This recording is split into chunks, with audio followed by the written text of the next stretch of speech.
Water soluble फर्टिलायझरचा जर तुम्ही योग्य पद्धतीने जर वापर केला ना, जरी खर्च जास्त असला तरी त्याचा बेनिफिट जास्त आहे. समजा आपण 100 किलो खत आपल्या जमिनीला जर दिलं, त्यातलं किती टक्के खत आपल्या पिकाला लागू होतं. याच्यामध्ये जी आपली बल्क फर्टिलायझर असेल किंवा भरखतं असतील, याची यूज इफिशियन्सी म्हणजे समजा 100 किलो आपण समजा युरिया जर टाकला, तर ते पिकाला जो युरिया लागायचं जे काही प्रमाण आहे हे अगदी 40 ते 45% आहे.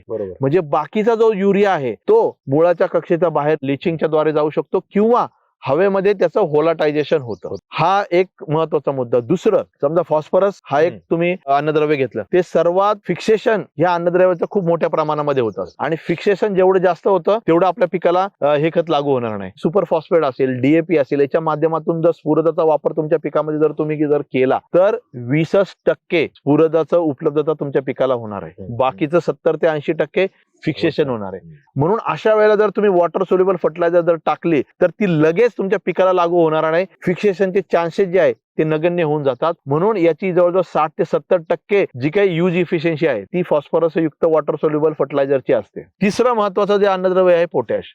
पोटॅशची जर यूज इफिशियन्सी तुम्ही जर बघितली, समजा तुम्ही पोटॅश आपलं टाकलं, एसओपी टाकलं, एमओपी जर टाकलं तर एक 60 ते 70% पिकाला लागू होतं, बाकीचे 40% ते वाया जातं. जर वॉटर सोल्युबल फर्टिलायझर मधून जर तुम्ही पोटॅशचा वापर जर केला तर 90% आपल्या पिकाला लागू होतो आणि लगेच लागू होतो शेतकरी बंधूंनो. म्हणून